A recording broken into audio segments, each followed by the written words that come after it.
안녕하세요 여러분, 윤주부입니다. 요즘 여러분들께서 저한테 다이어트 관련 질문을 많이 주고 계신 것 같아요. 옛날에 비해서 살이 많이 빠지신 것 같다, 다이어트 어떻게 하시냐, 이런 질문들을 많이 받아서 오늘은 거기에 대한 이야기를 해볼까 합니다. 제가 유튜브를 시작한 지 2년이 넘어가는데요. 유튜브 시작하고 얼마 안 있다가 제가 임신 사실을 알게 됐어요. 그래서 여러분들이 본 대부분의 저의 모습은 임신 상태의 저입니다. 임신해도 많이 안 찌시는 분들 많이 계시잖아요. 근데 저는 정말 많이 찌는 스타일이었고 붓기도 많이 붓고 그랬기 때문에 아마 여러분들이 보시기에 많이 살이 지금 빠졌다 이렇게 생각하시는 것 같아요. 근데 그렇다고 제가 다이어트에 아예 할 말이 없느냐, 이건 또 아니거든요. 저도 먹으면 찌는 체질이고 절대 이게 그냥 돌아온 몸무게가 아니에요. 되게 노력을 많이 했고 특히 둘째는 정말 안 빠지더라고요. 첫째 때는 그래도 어느 정도 수월하게 빠졌는데 둘째는 진짜 노력 없이는 빠지지 않아서 열심히 살을 뺐고 지금 임신 전 몸무게를 회복한 상태인 겁니다. 그러면 출산 후 다이어트로 분류해야 되지 않냐 이렇게 생각하실 수도 있는데요. 저는 딱히 방법이 다르지 않아요. 다른 게 있다면 제가 모유수유를 6개월 했는데 모유수유 끝나고 이 다이어트를 시작했습니다. 사실 모유수유 다이어트라고 수유를 하면은 그냥 자연스럽게 살이 빠진다 이러신 분들 되게 많이 봤는데요. 저는 거기에 전혀 해당 사항이 안 됐었어요. 오히려 살이 더 찌고 계속 배가 고픈 거예요. 먹어도.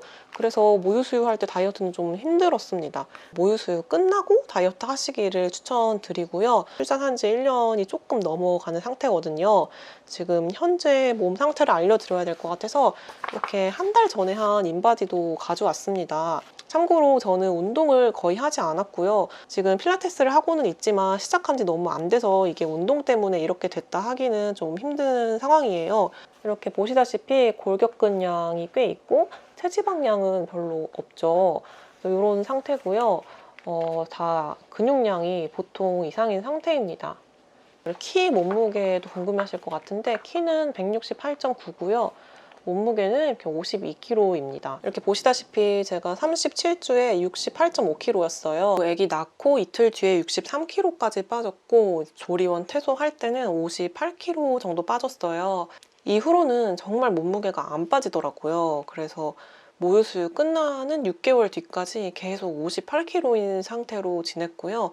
그래서 58kg에서 다이어트를 시작했다고 볼 수 있을 것 같아요. 또 이거는 저의 개인적인 경험에 의한 이야기들이 많이 있을 거라 여러분들하고는 맞지 않으실 수도 있어요. 그래서 저 사람은 그냥 저게 괜찮았나 보다, 그냥 이렇게 가볍게 생각해 주시고 들어주시면 감사하겠습니다. 제가 생각했을 때 다이어트의 가장 중요한 거는 건강한 마음가짐이라 생각합니다. 이게 무슨 뜬구름 잡는 소리냐 이렇게 생각할 수도 있는데 10대, 20대 때는 아무래도 좀 미성숙하고 다이어트에 대한 이해가 많이 없다 보니까 남들한테 오로지 잘 보이고 싶은 마음만 강해서 이제 바비 인형 같은 이런 모습을 상상하고 거기에 맞춰서 나를 만들어야 된다, 약간 이런 잘못된 마음가짐으로 시작을 하다 보니 나를 해치는 다이어트도 서슴지 않게 하게 되더라고요.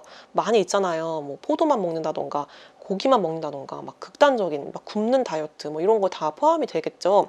이런 것들은 결과가 항상 좋지 않은 거 여러분들도 잘 아실 거라고 생각해요. 근데 이런 게 다 다이어트에 대한 기본적인 접근 방법, 마음가짐 이런 게 잘못됐기 때문이라 생각하거든요. 남들한테 잘 보이고 싶어서가 아니라 내 건강을 위해서 한다, 이렇게 마음을 먹고 해야지 저는 반드시 성공을 하더라고요. 예를 들면은 어제 내가 만약에 건강하게 밥을 먹고 운동도 열심히 했는데 내일 오히려 1kg가 늘었어요.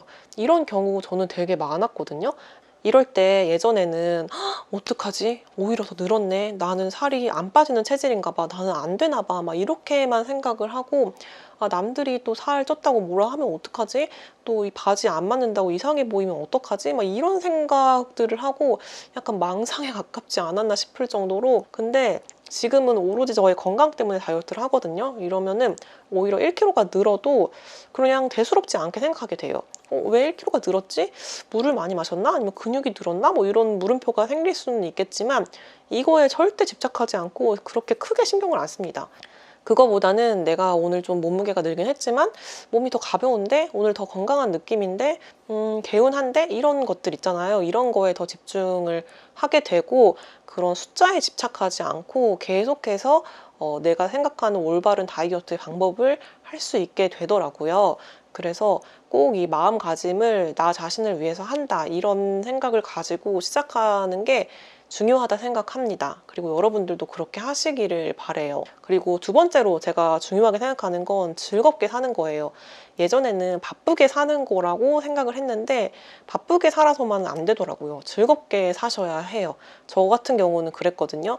저 같은 경우는 회사를 다니며 살이 잘 쪘어요. 그 이유가 제가 하기 싫은 일을 위해서 억지로 책상에 앉아 있어야 하니까 그 마음의 허전함, 이 무료함, 하기 싫음, 막 이런 것들, 이런 나쁜 감정들을 자꾸 주전부리로 풀게 되더라고요. 그래서 과자가 정말 한가득 있고 그걸 계속 먹는데도 신기하게 배가 차지가 않아요. 계속 배고픈 상태로 계속 먹다 보니까 살이 안 찔 수가 없겠죠. 근데 제가 정말 즐겁고 재밌고 내가 스스로 이루고 싶은 목표를 나 스스로 설정을 해놓고 그거에 대해서 제가 열심히 노력을 하다 보면은 음식에 집착을 하지 않게 되더라고요. 일상이 무료하고 지루하면은 자꾸 다음 끼니를 생각하게 돼요.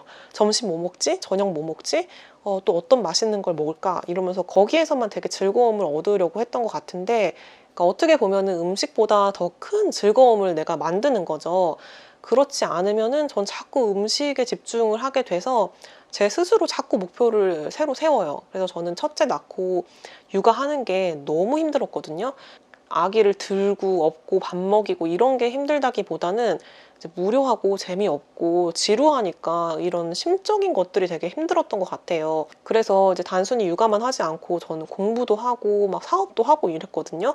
그래서 이제 육아를 하면서 공인중개사 자격증도 땄어요. 그래서 주변에서는 야, 너는 진짜 가만히 있질 못한다. 요새 또 뭐 새로운 걸 도전했구나. 막 이런 얘기를 되게 많이 듣거든요. 저는 개인적으로 가만히 있으면은 자꾸 살이 찌고 그걸 못 견디는 성격이에요. 이거는 저의 개인적인 얘기니까 뭐 다 똑같지는 않으실 거예요. 근데 저 같은 경우 이렇게 재밌고 새로운 걸 시도함으로써 약간 음식에 대한 집착을 잇는 스타일이거든요. 지금 같은 경우는 유튜브예요. 유튜브 지금 마음 같아서는 더 많이 하고 여러분들이 질문 주시는 거 다 하나하나 답변을 컨텐츠로 막 만들어 드리고 싶고 막 이런 마음인데, 지금 아기도 아직 어리고 할 일이 많다 보니까 제 마음 같지는 안 되지만 그래도 평소에 자꾸 생각을 해요. 다음 컨텐츠는 뭐 하지? 뭐 이렇게 할까? 근데 그런 것들이 재밌거든요. 그런 재미가 저한테 있으니까 또 저는 다이어트에 도움도 받는다고 생각하거든요. 그래서 여러분들도 만약에 여러분들 일상이 무료하고 지루하시다면 좀 새로운 목표를 설정해 두시고 그거에 대해서 열정을 쏟으신다면 다이어트에도 간접적으로 좋은 영향을 미칠 거라고 생각합니다. 그리고 세 번째로 중요하게 생각하는 거는 바른 자세인데요. 제가 아까도 잠깐 보여드렸지만 이렇게 근육량이 나쁘지 않게 나왔어요. 제가 정말 운동 안 했거든요. 이게 어떻게 보면 그렇게 대단한 인바디가 아닐 수도 있지만 6개월 동안 모유수유하고 그 다음 6개월 안에 이렇게 인바디를 만들어낸 거기 때문에 저는 나름 만족하고 있거든요. 근데 이 운동을 따로 하지 않고 이런 근육량을 만들어낼 수 있었던 거는 저는 바른 자세라고 생각해요. 저는 사실은 자세가 되게 똑바르지 않아요. 이게 무슨 소리냐 또 이렇게 생각할 수도 있는데, 저는 되게 어릴 때부터 미술을 전공했거든요. 그래서 항상 이젤 앞에 앉아 있는 시간이 굉장히 길어요. 저는 초등학교 5학년 때부터 전공을 했거든요. 그래서 이렇게 항상 이렇게 들고 있다 보니까 여기 오른쪽 어깨가 이렇게 앞으로 빠져 있고 골반도 뒤로 이렇게 빠져 있고요. 허리도 측만증이 좀 있는 편이에요. 그래서 항상 통증이 있는 편이라 이렇게 바른 자세로 있으려고 되게 노력을 많이 하거든요. 컴퓨터 할 때도 이렇게 배 집어넣고 가슴 들고 어깨 내리고 톡 집어넣고 이런 거 있잖아요. 이게 의식적으로 계속 노력을 하다 보니까 근육도 힘을 주고 있거든요. 뭐 요가나 필라테스 이런 거 다 속근육을 뭐 발달시킨다 뭐 이런 얘기 한 번쯤 들어보셨을 거예요. 그런 것도 큰 맥락에서 다르지 않다고 생각해요. 저는 높낮이 조절도 책상을 쓰고 있어요. 그래서 1시간 동안 앉아서 하면은 또 1시간은 서서 일하고 이러려고도 노력하고, 뭐 그냥 걸어 다닐 때나 뭐 컴퓨터에서 앉아 있을 때나 뭐 요리할 때나 언제나 이렇게 바른 자세를 하려고 의식하고 있어요. 근데 그래도 저는 자세가 아직 똑바르지 않은 상태예요. 그렇기 때문에 더 계속 노력을 하고 있는 거고요. 이런 노력이 있으니까 몸이 항상 긴장을 하고 있는 것 같아요. 이런 긴장이 있으니까 근육도 이렇게 빠지지 않고 근육량이 어느 정도 나온다. 저는 그렇게 생각하고 있거든요. 그래서 여러분들도 여러분들의 일상에서 평소에 뭐 운전을 많이 하신다면 운전하면서도 이렇게 바른 자세 하시려고 노력하시고, 특히 여기 배꼽 밑에 코어에 힘을 딱 주시려고 노력하시다 보시면 운동을 딱히 하지 않으시더라도 근육량을 어느 정도 채우실 수 있다, 이렇게 생각합니다. 그리고 네 번째로 중요한 게 식이 조절이라고 생각하는데요. 사실 식이 조절은 저는 제한식 같은 거는 전혀 저한테 맞지 않더라고요.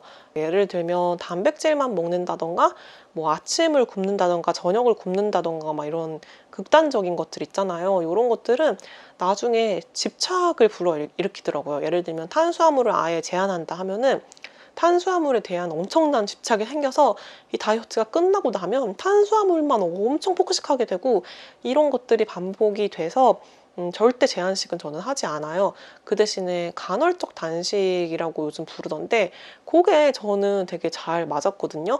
사실은 이 간헐적 단식이라는 단어를 제가 알기도 전에, 이렇게 유행하기 전에 그냥 제가 몸으로 익힌 방법이에요. 이게 어떻게 시작이 됐냐면, 오후 6시부터 밤 10시까지 제가 학원을 다녔는데, 그 학원 때문에 5시 반 정도에 저녁을 빨리 먹고, 이제 10시에 끝나고 집에 가서 뭘 먹으려 해도 먹을 게 없어서 못 먹고, 다음날 아침에 일어나서 학교를 가는데 이제 늦잠 자서 아침 제대로 못 먹고 가고, 이런 게 반복이 되다 보니까 이 공복 시간이 되게 길어지더라고요. 근데 그때 제가 먹고 싶은 거 진짜 다 먹었거든요.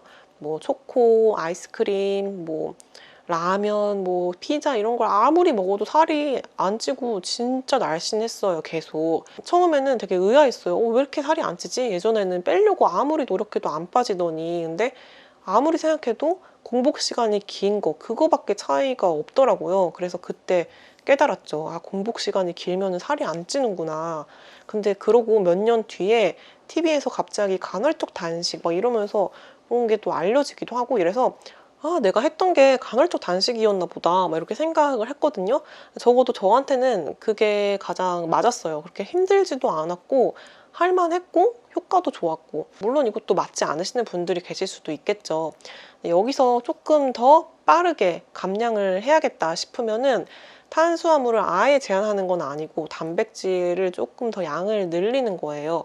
닭가슴살, 연어 뭐 이런 거 좋잖아요. 그런 거를 좀 많이 먹으려고 노력하면은 살이 진짜 쑥쑥 빠지더라고요. 그래서 여러분들도 아마 간헐적 단식을 단백질 위주로 하신다면 살이 안 빠질 수가 있을까? 이렇게 생각이 들거든요. 사실 지금은 제가 다이어트를 막 할 때라고 생각하진 않아서 다이어트식을 따로 먹고 있진 않아요. 근데 나중에 좀 살이 쪄서 먹어야겠다 싶을 때 또 영상을 한번 찍어보도록 하겠습니다. 그리고 마지막 5번째가 운동인데요. 사실 다이어트 할 때 가장 중요한 게 운동이라고 말씀하시는 분들도 많이 계시고 그렇게 느끼시는 분도 많으신 것 같아요. 근데 저 같은 경우 운동이 감량하는 데 그렇게 큰 요소는 사실 아니었어요. 물론 조금 도움이 되긴 하는데 사실 그보다 더 많은 도움을 줬던 거는 식이 조절, 뭐 자세, 평소 생활 습관 이런 거였거든요. 근데 운동을 그래도 5번째로 넣은 거는 이게 유지하는 데 도움이 되더라고요. 간헐적 단식 평생 할 수 없잖아요. 단백질만 먹는 것도 평생 할 수 없잖아요. 이제 일반식도 먹고 자유롭게 또 일상을 즐기셔야 하지 않겠습니까? 원하는 만큼 몸무게가 왔으면 이제 운동으로 유지를 하는 거죠. 저는 이제 유산소도 물론 안 하진 않아요. 하긴 하지만 유산소보다는 좀 근력 위주로 많이 합니다. 근데 근력을 막 팔, 다리 막 이런 것보다는 여기 배 위주로 운동을 하려고 노력해요. 사실 지금 더 많이 노력이 필요한 건 아는데, 제가 지금 필라테스를 하고 있는데 필라테스를 종목으로 선택한 것도 좀 코어 근육을 단련시키고 싶어서 한 거거든요. 그래서 원하시는 몸무게에 도달하셨다 하시면은 코어 근육 단련 이런 것들 하면서 이제 유지하시는 거를 추천드리고 싶어요. 제가 좋아하는 말이 있어요. Things change라고. 모든 것들은 변한다, 이런 말이죠. 여러분들의 지금 몸 상태가 어떠하시든 지금 여러분들이 어떤 마음을 먹고 어떤 자세로 어떤 일상을 보내고 계시고 어떤 음식을 먹고 어떤 운동을 하시는지 뭐 이런 것들에 따라서 여러분들의 몸은 변하실 수밖에 없어요. 여러분들이 조금 더 긍정적인 방향으로 움직이시고 노력하신다면 분명히 좋은 결과가 있으실 거라고 당연히 생각합니다. 제가 준비한 영상은 여기까지고요. 저는 또 다음에 더 좋은 영상으로 찾아뵐게요. 여러분 안녕히 계세요.